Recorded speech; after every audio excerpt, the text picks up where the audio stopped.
Hi, I'm Don Johnson. I'm the Executive Director of Lutheran Outdoor Ministries, LOM. This video and the others in the whole series are brought to you through LOM as a gift from all of our outdoor ministry members. We think you'll enjoy it. We're confident that it will be helpful.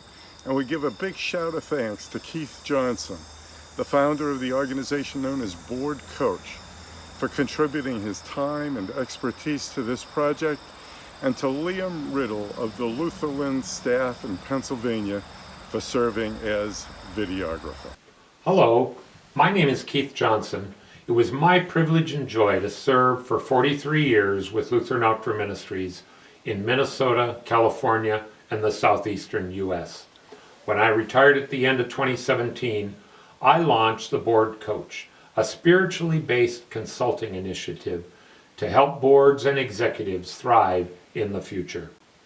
This is the seventh and final video in a series that addresses the important role the board plays in raising funds.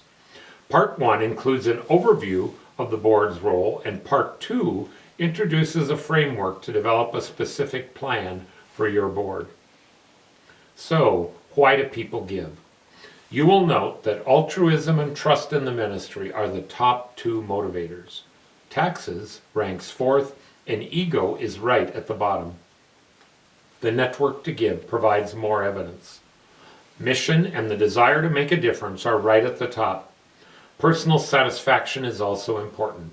I believe that God has created us with a desire to give. We're more fully human when we're sharing our time, talents, and financial resources. Once again, tax benefits are at the bottom. Case, a higher education resource, provides further insight. Giving is an innate trait. Our brain responds positively to giving. It makes us happier and actually reduces our stress. It also notes that women are more likely to give than men. The whole area of gender giving and LGBTQ giving needs more research. In my experience, there are 6 reasons that donors are reluctant to give. Lack of trust in the ministry and staff turnover make donors very hesitant to give. Some feel their gift doesn't matter, and not being asked are both tragic reasons not to give. So why do people stop giving? They don't feel their gift matters. They don't feel appreciated or aren't thanked. There is also the love of money that Jesus talks about. And once again, we see the tragic reason of not being asked. Thomas Wolfe cites common excuses and concerns from volunteers when it comes to being involved with fundraising. I don't know how to ask for money. I'm not comfortable. I help in other ways. I can't ask my friends or family for money. I fear I won't be successful. Someone will say no. Do any of these excuses sound familiar? But please know your fears can be overcome. Pastor Mike Ward, GSB consultant, has written a book called Abundance. Ward believes that a culture of scarcity pervades the Christian church and institutions, but there is hope. I share his feeling that we can grow givers' hearts towards a culture of abundance. Let's look at what the scriptures have to say about abundance and giving generously. Stop the video, assign members to read each of these verses, then write the key ideas on newsprint. Henry Nouwen was a contemplative, and pastors have read his books. Later in life, Nouwen spoke extensively on fundraising, and after his death, a friend edited a book called Spirituality of Fundraising. It's an easy read, and I recommend each board member be given a copy. Nouwen says that giving is actually a spiritual act. I have gained a few insights over the years as well. Fundraising is not a dirty word. Every member needs to make a stretch, generous gift according to ability. Giving doesn't take money from people, it gives them an opportunity to invest in ministry. Our love of money needs to be greater than our love for the ministry needs to be greater than our fear of raising funds, if we are to get over the fear of someone saying no. In summary, giving is good for our spiritual health. Giving actually makes us more fully human and helps donors grow spiritually. Giving is not taking money from someone, it's helping them invest in a worthwhile ministry. Giving is in response to God's love for us. Generosity is not a destination, but a journey. There are 4 ways to give. Annual fund giving for reoccurring needs is the base of all giving. Special giving for specific projects. Capital campaigns with gifts over 3 years. And planned giving is a gift we designate now, but it isn't received until later, frequently after our death. If your board had time to complete the gift chart, you can see your board's giving in the most recent fiscal year, or do this at a future meeting so you can see how your giving compares to your peers. I hope there aren't any board members who aren't giving. Ask yourself, are you making a gift that's generous according to your ability? Are you stretching with your gift? If not, I encourage you to move up at least 1 step in your giving this year. In summary, there are several expectations that board members should have for each other. You can see them on the screen. Follow Jesus' model in Matthew 6:21. Introduce donor prospects to the ministry and encourage others to give. Stop the video for discussion. If you have fears about raising funds, what would it take to get over your concerns? How do you feel about the board challenging members to give more generously and helping to raise funds?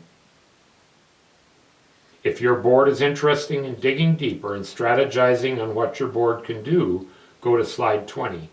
I also have a 3 to 4 hour workshop to help your board develop a strategy. Let me know if there's any way that I can help further. There are 4 additional topics for boards who have chosen to go deeper. Some thoughts on strategy from Susan Howlett, author of Boards on Fire. Criteria to use in identifying donor prospects. Ways board members at other camps are helping. And how is it that we can ask in the right way by personally experiencing this ourselves? First, Howlett's thoughts on donor relationships. She suggests the focus should be on existing donors and increasing their commitment and using board members to do this. This may also be less stressful for members.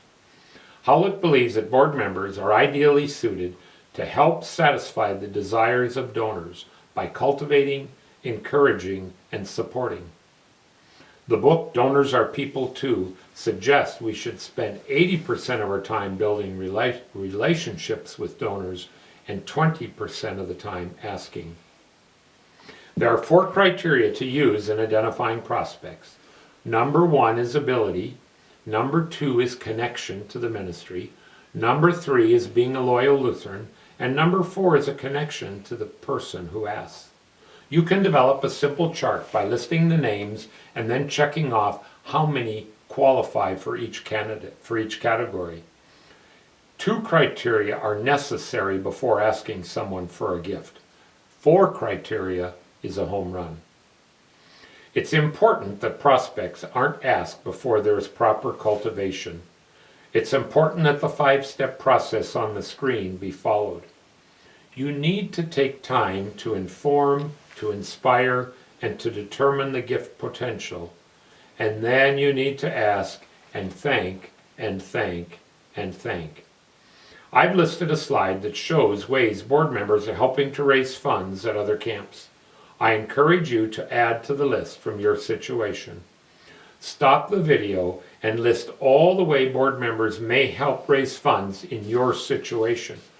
Put them on newsprint and then prioritize for impact. Then I challenge each member to volunteer to help by placing your initials by 2 or 3 of the activities. In closing, I want to ask how many of you have been asked to give in the right way, or asked others to give in the right way. Not a rush solicitation, not pressured, not bullied, or made to feel guilty, but challenged in your commitment to the ministry. I've outlined a process that can be used. It's not rocket science. I encourage you to use this process with your next annual fund gift cycle. so that you can experience what it's like to be a donor and to be asked. Then use it in your next campaign with others. I further suggest you develop a simple form like the one on the screen, where each member lists their personal financial support for the coming years, along with the ways they will help raise funds. This is the final video in the 7-part series. Please let me know if I can help further.